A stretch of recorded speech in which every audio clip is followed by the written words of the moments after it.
నమస్తే, welcome to our channel. నేను మిషాల్ని. మంత్రి నారా లోకేష్ గారి రెడ్ బుక్లో ఇప్పటికే వైసీపీ వాళ్ళు చాలా పేర్లు నమోదయ్యాయి. మరి ముఖ్యంగా జగన్మోహన్ రెడ్డి గారు పేరు ఉందో లేదో త్వరలో చెప్తాను అన్నారు లోకేష్ గారు. ఇక దీని మీద పూర్తిగా విశ్లేషించడానికి మనతో పాటు స్టూడియోలో ఉన్నారు ప్రముఖ రాజకీయ విశ్లేషకులు అడుసుమల్లి శ్రీనివాస్ గారు ఉన్నారు. వారిని అడిగి విషయాలను తెలుసుకునే ప్రయత్నం చేద్దాం. నమస్కారం సార్. నమస్కారం అండి. సార్, ఇప్పటికే రెడ్ బుక్లో చాలామంది వైసీపీ నేతల పేర్లు అయితే నమోదై ఉన్నాయి. అయితే ఇక త్వరలోనే లోకేష్ గారు చెప్తానన్నారు. జగన్మోహన్ రెడ్డి గారి పేరు ఉందా లేదని చెప్తానన్నారు. దీని మీద స్పందన ఏంటి సార్? ఖచ్చితంగా ఉంటుందండి. అందులో అనుమానం ఏముంది? అసలు మూల పురుషుడు అతనే కదా. ఈ అరాచకాలు అన్నట్లకి centralised crime, centralised corruption, centralised atrocities, అరాచకాలన్నీ ఆయన దగ్గర నుంచి చేశాడు కదా. ఆయనే కదా బాధ్యుడు. డెఫినెట్గా అతని పేరు ప్రముఖంగా ఉంటుంది. అన్ని పేజీల్లోనూ అన్ని విషయాల్లోనూ ఆయన పేరు కూడా ఉంటుంది. సపోజ్ పేరు నాని ఉన్నాడు, అతను బియ్యం గియ్యం అందులో కూడా ఇతని పేరు ఉంటుంది. మళ్ళీ అలాగమ్మట వేరే కూడా ఉంటాడు, మళ్ళీ ఇతను కూడా ఉంటాడు. కాబట్టి రెడ్ బుక్లో లేకుండా ఉంటుంది. అది ఎప్పుడు అమలు అవుద్ది, ఎప్పుడు ఆ బుక్ తీస్తారు అనేటువంటిది చాలామంది ఆశగా ఆతృతగా ఎదురు చూస్తున్నారు. ఆల్రెడీ ఓపెన్ అయ్యింది. ఆ క్రమంలో ముందుకెళ్తూ ఉంటుంది. అయితే చర్యలు పుస్తకంలో ఉన్న వాళ్ళందరి మీద చర్యలు తీసుకున్నట్టు ఇప్పుడు వరకు ఎవరి మీద మొదలవ్వలేదు. రెడ్ బుక్లో ఉన్న వాళ్ళ పేర్లు ఓపెన్ అయింది, కానీ దాంట్లో ఉన్న వాళ్ళ మీద యాక్షన్ మొదలవ్వలేదు. కారణం ఏంటంటే ఇప్పుడు వరకు జైలుకి వెళ్ళి వచ్చిన వాళ్ళందరూ వాళ్ళంతటా వాళ్ళే గోతులో పడ్డవాళ్ళు వాళ్ళంతా.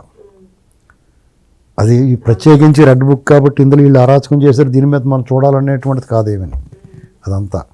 ఎందుకంటే వాళ్ళు దొరికారు అంతే. అలాగా వచ్చి వీళ్ళు దృష్టి పెట్టాల్సింది, వాళ్ళు దొరికిన తర్వాత ఇంకా దృష్టి పెట్టి ఇంకొంచెం కఠినంగా శిక్ష పడేలా చూడటం అనేటువంటిది చూస్తున్నారు. ప్రస్తుతానికైతే చట్టానికే విడిచిపెట్టారు వీళ్ళు. వీళ్ళు రెడ్ బుక్లో ఓపెన్ చేసినా చట్ట ప్రకారం వెళ్తా ఉంటున్నారు. కాబట్టి అక్రమ అరెస్టులు కానీ దొంగ కేసులు కానీ ఉండవు, లేవు. కాబట్టే వాళ్ళు గిజగజలు ఆడుతున్నారు. వాళ్ళు అన్ని తప్పులు చేసిన వాళ్ళ మీద దొంగ కేసులు పెట్టాల్సిన అవసరమే ఉంది. వాళ్ళు ఊరికి అక్రమ కేసులు ఇప్పుడు అంబటి రాంబాబు అక్రమంగా అరెస్ట్ అన్నాడు. అక్రమంగా అరెస్ట్ ఎలాగవుతుంది? లేకపోతే పేరు నాని అరెస్ట్ చేయలేదు కదా. జోగి రమేష్ కల్తీకే మధ్యలో కదా వెళ్ళాడు. జయరెడ్డి భాస్కర్ రెడ్డి అతను మధ్య ముడుపులు వెళ్ళాడు. ఇంకా నెయ్యిలోను గట్టా ఉంటాయి. ఇంకా అతనికి ఇంకా పరకామణి నెయ్యి ఇలాంటివి ఇంకా మంచి బోనస్ ఉంటాయి అన్నీ. ఇక ఆఫర్స్ మంచి ఆఫర్స్ ఉంటాయి. కాబట్టి వీళ్ళు వైసీపీ హయాంలో వాళ్ళు ఎమ్మెల్యేగానో మంత్రిగానో వాళ్ళు పనులు చేసుకుని నోరు మూసుకుని వెళ్ళిపోయిన వాళ్ళకి ఇబ్బంది ఏమి ఉండదండి. వాళ్ళు తప్పు చేయకపోతే. తప్పు చేస్తే కూడా క్షమాభిక్ష ఉంటుంది, పెద్ద పట్టించుకోకపోవచ్చు. కానీ అరాచకాలు చేశారు చూసారా, అడ్డగోలుగా నోరు పారేసుకున్నారు చూసారా, వాళ్ళందరినీ మాత్రం దోలు తీరిపోద్ది. వాళ్ళ వరుస రావాలి. ఇంకానే ఇప్పుడు వరుసలో ఒకేసారి పడదు కదా, వరుసలో అనుభవం మొత్తం ఉంటుంది. డెఫినెట్గా వాళ్ళు ఎవరిని వదిలిపెట్టరండి. అందులో అనుమానం లేదు. రకరకాల వ్యాఖ్యానాలు చేస్తారు, రకరకాల విమర్శలు చేస్తున్నారు. ఈ ప్రభుత్వం మీద కూడా వాళ్ళ సంగతి ప్రజలందరూ కోరుకునేది ఏంటంటే వాళ్ళని ఇంకా మీరు మొదలు పెట్టలేదు, జగన్మోహన్ రెడ్డిని ఎందుకు పట్టుకోలేదు అనేటువంటి చాలా బాధ ఉంది అందులో. ఎందుకంటే అతను మామూలు నేరస్తుడు, కరడు కట్టిపోయిన నేరస్తుడు, నేరం నుంచి తప్పించుకోవడంలో నిష్ణాతుడైన మంచి నైపుణ్యమైన నేరస్తుడు అతను. కాబట్టి అతని విషయంలో ఆత్రం పడుతున్నారు జనం, వాడు ఎక్కడ తప్పించేసుకుని పోతాడో అని. అలా ఆత్రపడి అసహనానికి లోనవ్వాల్సిన అవసరం లేదు. అతను తప్పించుకోలేడండి. ఎందుకంటే రోజు రోజుకి టైట్ అయిపోతుంది అతను చుట్టూరు ఉన్నాయి. దాని నుంచి వచ్చిన అసహనమే అతను మాట్లాడే మాటలు. అయోమయంలో ఉన్నాడు అతను, ఎటు పోవాలో దారి తెలియని పరిస్థితిలో ఉన్నాడు. ఖచ్చితంగా అతనికి ఇబ్బంది ఉంది. అతనికి రక్షణ ఉన్న మాట నిజమే. ఎలాంటి రక్షణ ఉంది? విపరీతమైన డబ్బు ఉంది అతని దగ్గర. అందరూ అనుకునేది ఏంటంటే చాలా వరకు వాళ్ళు బాగుండగా సంపాదించింది సీజ్ చేశారు కదా అనుకుంటున్నారు. అప్పుడు సగం సీజ్ చేసిన మిగతా సొమ్ము ఉంటుంది కదా, దాంతో భూముల మీద బంగారం మీద పెట్టుంటారు. విపరీతంగా పెరిగిపోయి ఉంటాయి, దాన్ని వాడతారు. అది కాకుండా మొన్న అధికారంలోకి వచ్చిన తర్వాత విపరీతం కొల్లగొట్టేశారు.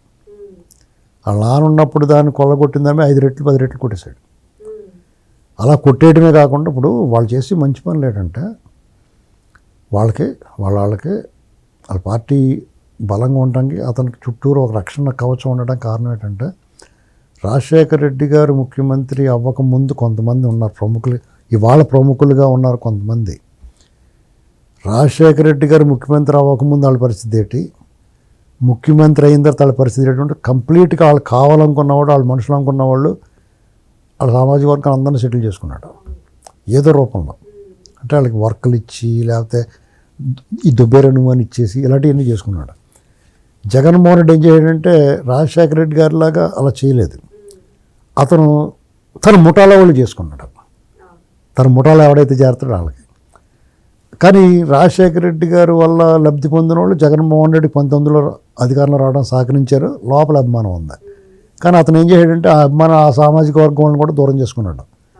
అక్కడ నలుగుతున్నారు వాళ్ళు అంతే తప్ప ఈ టీడీపీ ఎలా ఉండదు. వాళ్ళు ఉన్నదే పోయింది ఉంచుకున్నదే పోయింది అన్న టీడీపీకి సపోర్ట్ చేసే బాబు గారి సామాజిక వర్గాన్ని టార్గెట్ చేస్తూ ఉంటారు వీళ్ళు. బాబు గారి సామాజిక వర్గం చేస్తే వాళ్ళు ఎండిపోతూ ఉంటారు. అర్థమైందా?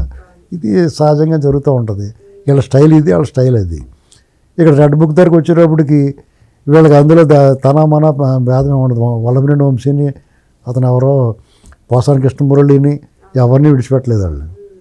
వాళ్ళు ఎవరిని విడిచిపెట్టరు, అందులో మొహమాటలేదు. ఒక్క చంద్రశేఖర్ రెడ్డిని ఒకరిని ఇంకా విడిచిపెట్టినట్టు కనపడుతుంది. విడిచిపెట్టారో లేదు ఇంకా కన్ఫర్మేషన్ లేదు.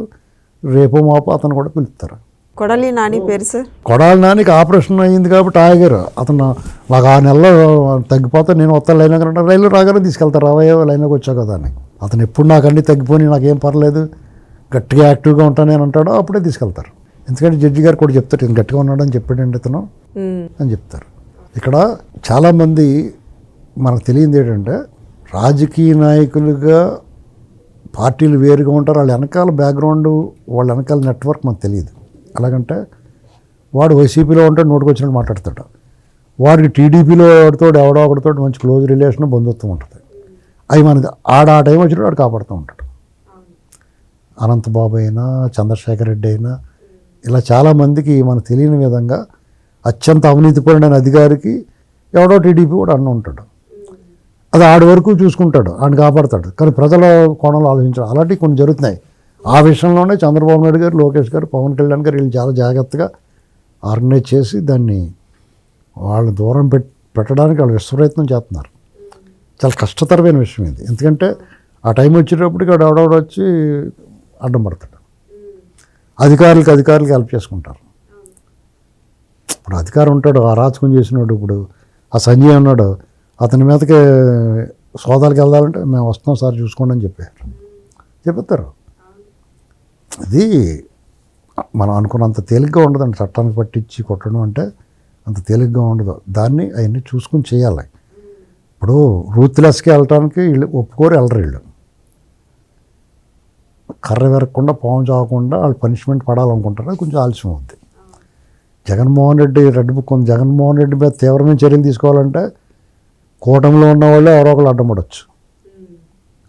వాళ్ళు కూడా మీకు ఎందుకంటే మీరు అభివృద్ధి చేసుకోండి తర్వాత చూద్దాం అనొచ్చు. అప్పుడు సరే ముందు అభివృద్ధి పని చూద్దాం, తర్వాత చూద్దాంలే వాళ్ళు చెప్పారు కదా కొద్దిగా ఆగుదాం అనుకోవచ్చు. ఒకవేళ నిజంగా చర్య తీసుకుందాం అనుకున్నా కొన్ని వ్యవస్థలు అతని జోలికి అప్పుడు దాకా వెళ్ళకండి అని చెప్పొచ్చు. ఏం చెప్తారు, ఆదేశాలు వస్తాయి. ఇలాంటివి బోళం చూస్తున్నాం కదా. 2వ తారీఖు దాకా అరెస్ట్ చేద్దాం అతన్ని. ఇలాంటివి కొన్ని ఆదేశాలు వస్తూ ఉంటాయి. వాళ్ళు ఆర్గ్యుమెంటు వాదన పటిమ. కొన్ని ప్రభుత్వాలు ఇప్పుడు ఎన్డీఏ గవర్నమెంట్లో ఉన్నాడు బీహార్. ఈ గవర్నమెంట్లో ఒక కేసు ఉంది. ఆ రక్షణ కల్పించే చట్టం దాన్ని వాడుకుంటున్నాడు అతను. అర్థమైందండి. ఇలాగా మనం అనుకున్నాం తేలిగ్గా ఇంటికి వెళ్ళి తీసుకొచ్చామంటే నన్ను అయితే తీసుకుపోతారు ఇంటికని సాధారణంగా ఉన్నాం కాబట్టి. ఇప్పుడు అంత కొల్లగొట్టేసి నేరస్తులకి వెనకాల బలం కూడా పెట్టుకుంటారు వాళ్ళు. వాళ్ళు లోపలికి వెళ్ళిపోవచ్చు వచ్చేటప్పుడు ఎవడోకుండా పెట్టుకుంటారు వాళ్ళు. వెనక ఇప్పుడు దొంగోళ్ళకి కూడా బెయిల్ ఇవ్వడానికి గట్టా కొంతమంది వస్తారు వాళ్ళకి. ఎందుకంటే దుబ్బేసిన డబ్బులు వాటాలు తీసుకునేవాళ్ళు. అందుచేత వాళ్ళని అంతే ఈజీ టాస్క్ కాదు అది, కష్టంగా. వాళ్ళు అంటారు కోపం మీద నీ సంగతి చెప్తామని. జగన్మోహన్ రెడ్డి అయితే అలా చేశాడు, రూత్లెస్ కాబట్టి అందుకని ఓడిపోయాడు. ఇలా చేయరు. శిక్ష పడాలి, మాట వినిపించుకోకూడదు, ఎవరిని నొప్పించకూడదు, వాళ్ళకి సపోర్ట్ చేసిన వాళ్ళని వాళ్ళకి మాత్రం కాజీ తినిపించాలి. అది టాస్క్ కొంచెం కష్టంగా ఉంటుంది. ఆ పని మీద జగన్కి కూడా సరైన కాజా పెడతారు, ఏం అనుమానం లేదు. సార్ బొత్స సత్యనారాయణకి ఎందుకు ఇంత సడన్గా బ్రెయిన్ స్ట్రోక్ రావటం, ఎందుకు ఆ ఒత్తిడి వల్ల అంటారా సార్? ఏజ్ కూడా ఉంటుంది కదండి. ఇప్పుడు ఏజ్ ఉంటుంది, రాజకీయాల్లో ప్రెజర్ ఉంటుంది, భవిష్యత్తు మీద అగమ్య గోచరం ఏంటో ఏ పరిస్థితి అర్థం అవ్వదు. ఆయన మీద కేసులు గట్ట ఏముండి ఉండవులే, కానీ ఆయనకి కొంచెం ప్రెజర్ ఉంటుంది. ఆ ప్రెజరు రాజకీయాలు ఉన్నప్పుడే ప్రెజర్ ఉంటుంది కదా సాధారణంగా. బీపీలో వయసు రీత్యా కొంత అనారోగ్యం ఉంటుంది, బ్లడ్ ప్రెషర్, బీపీలు, షుగర్లు ఇవన్నీ ఉంటాయి కదా. ఆ ప్రకారం ఆయనకి వచ్చి ఉంటుంది. ప్రెజర్ వల్లే. ఇప్పుడు ఏం రాజకీయంలో పదవి ఉన్నా ప్రెజర్ ఉంటుంది, పదవి లేకపోతే ప్రెజర్ ఉంటుంది. నీకు ఏ ప్రెజర్ లేకుండా ఉండాలంటే ఒకసారి ముఖ్యమంత్రి అయితే చాలా తర్వాత సంగతి తర్వాత చూసుకుందాం అన్నప్పుడు ఫ్రీగా ఉంటాడు. మళ్ళా గెలవాలి, పార్టీని నిలబెట్టుకోవాలి, పార్టీ 10 కాలాల పాటు ఉండాలనుకున్నవాడికి గెలిచినా ఓడినా ప్రెజర్ ఉంటుంది. అలాంటి ప్రెజర్లు తట్టుకోగలిగిన వ్యక్తి, ఏకైక వ్యక్తి చంద్రబాబు గారు ఒకటే. ఆయన అధికారంలో ఉన్నా ప్రెజర్ ఉంటుంది ఆయన మీద, ప్రతిపక్షంలో ఉన్నా ప్రెజర్ ఉంటుంది. దానికి ఆయన అతీతంగా ఉంటాడు కాబట్టి, క్రమశిక్షణతోటి ఆయన ఫిట్నెస్ ఉన్నవాడు కాబట్టి తట్టుకుంటాడు. మిగతా వాళ్ళు తట్టుకోలేదు. జగన్మోహన్ రెడ్డి చూడండి, ఆడు పోయి వ్యాపారాలు చూసుకుంటాడు, అందరికీ ఏదో బిల్డప్ ఇస్తున్నాడు, కానీ అతని వ్యాపారాన్ని భారతీయ సిమెంట్స్ ఫ్యాక్టరీ ఉంది, ఇక్కడ ఒకటి ఉంటే 2 రాష్ట్రం బయట ఉన్నాయి. తర్వాత ఇంకా రియల్ ఎస్టేట్ కంపెనీ ఉంది, సిమెంట్ వ్యాపారం ఉంది, పత్రికలు ఉన్నాయి, టీవీ ఉంది, పవర్ ప్రాజెక్టులు ఉన్నాయి. ఇవన్నీ వ్యాపారం చూసుకుంటాడు అతనికి. అందరూ అతను ఏదో ఉద్ధరిస్తున్నాడు కూడా వస్తుందే, తలా సంగతి తర్వాత చూసుకుని దగ్గరికి వచ్చిందా చూసుకుందాం అనుకుంటున్నాడు. ఆ వ్యాపారం చూసుకుంటున్నాడు. ఒకవేళ ఈ కేసులు అతను పొద్దున్నే శాందాక ఆ కేసు, ఈ కేసు, ఆ లాయర్, ఈ లాయర్ వెళ్తే సరిపోతూ ఉంటుంది, ఎప్పుడేదో వచ్చి మీద అడద్దు అని. అతను రెడ్ బుక్ ఓపెన్ చేయకుండానే అతను మనశ్శాంతి లేదు.